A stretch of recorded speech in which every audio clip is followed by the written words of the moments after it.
Yeah, it's funny how you kind of like go in waves where it's like, oh, I'm gonna stop playing for a bit because I'm not feeling it, and then you're like, well, let me just get through this day. Well, let me just get through this quest. Let me just get through this one thing, and the more things you say, let me just get through this. Let me just get to the next thing. At some point, you end up back in a groove, and then you don't want to stop. And the same way this happens in games, it happens in life, right? Where you're just like, I can't do anymore, but let me at least get in the door. Let me at least get my shoes off or on or whatever. Let me at least whatever. You do the one thing. And then while you're there, you're like, well, since I'm already in the kitchen, I guess I'll put this away. Since I'm already over here, I guess I'll do that. Since I'm already whatever. And you just keep going. And at some point, you know, you might look ahead and wherever you're trying to get to still seems far away. But if you pause and look behind yourself, probably have come a long way since you were just doing that. I guess I'll just do this. I guess I'll just do one more step. And voila. You thought you'd walk a step and you walked a few miles, you know? I kind of went through this last year when I was recovering from my broken leg. There's not too much you can do when you're not allowed to put any weight on the leg. You know, you just have to like do your best resting or whatever. But the day the doctor was like, all right, you can start putting weight on it. And he wanted me to wear the boot for 2 weeks, and he wanted me to use crutches and start to put more weight on it as tolerated, blah, blah, blah. And I left the doctor's office, you know, hobbling with the crutches. Like, if I'm allowed to do it, I'm going to do it, even if it's just a little bit, even if it's just a little bit of weight. And every day, or almost every day, sometimes I would have to take a break, or sometimes I would go in the pool instead. But most days I would go for a walk, and I would walk around in a lap within my apartment complex. And I would think, oh God, I can't.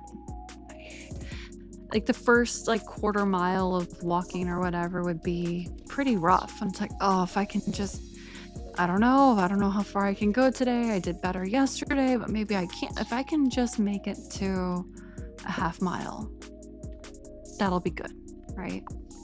And then I get to the half mile point and I'm feeling good. I'm like, all right, I can make it to the mile. And I'm at the mile point, I'm like, all right, I'm still feeling good. And then I'm like, you know, get a little bit past the mile point, somewhere around like a mile and a half or something.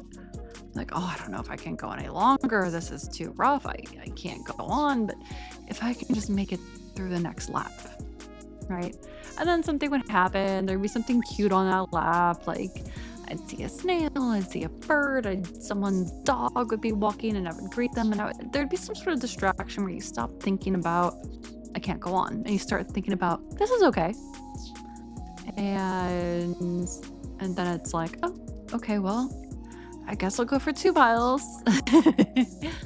And what started as a day of, I don't even know if I can make it half a mile, would very often lead to a mile and a half, 2 miles.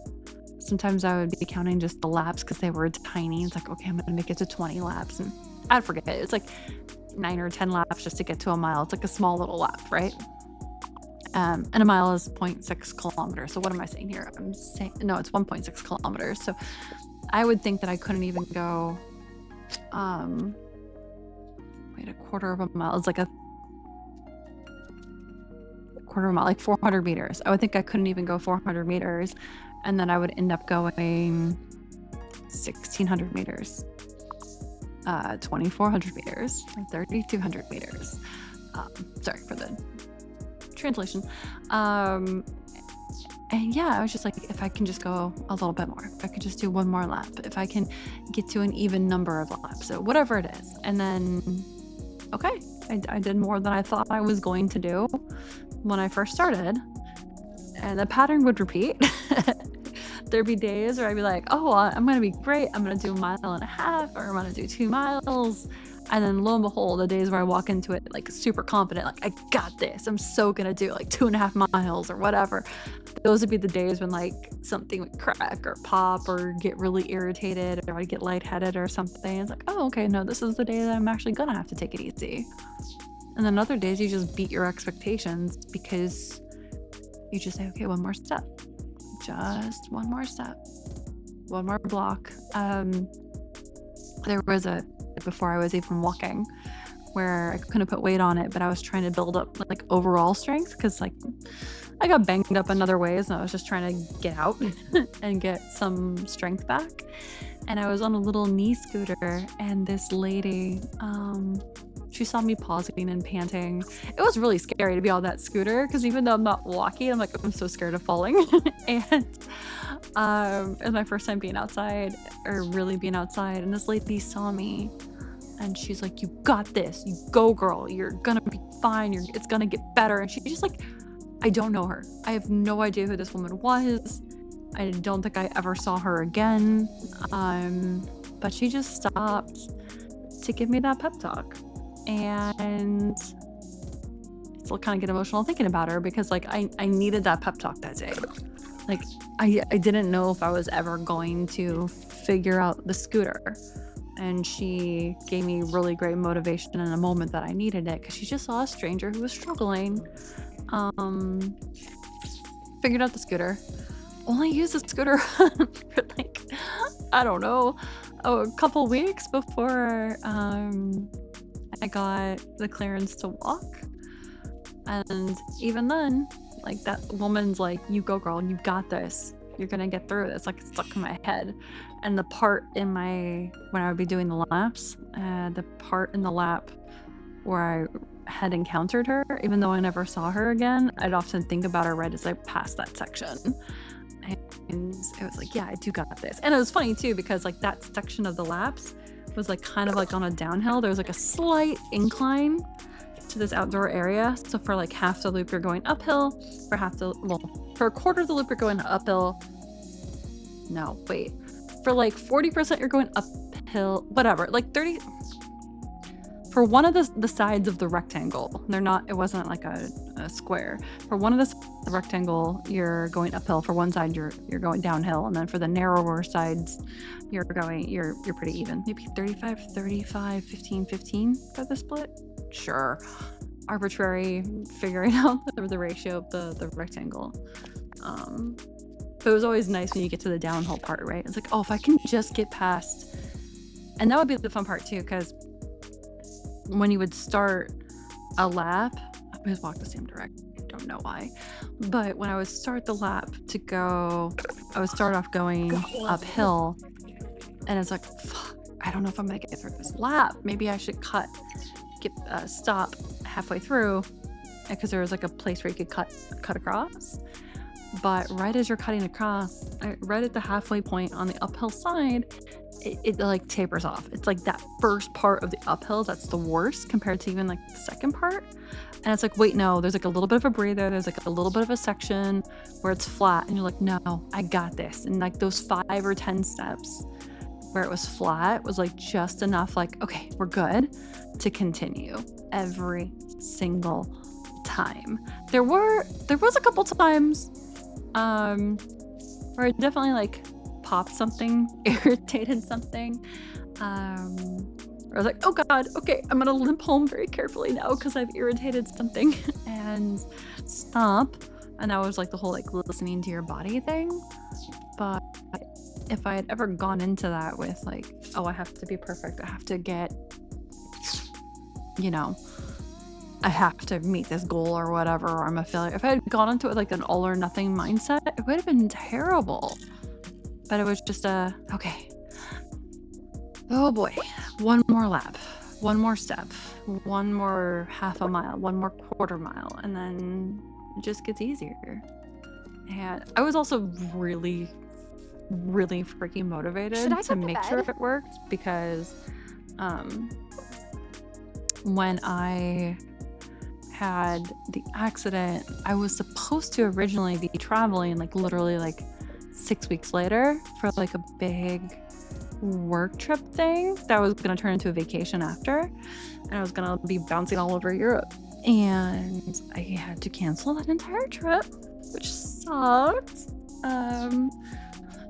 But as part of vengeance for having to cancel that trip, I was like, that's fine, I'm going to go book a different trip, because I was told it would take at least 6 weeks to heal.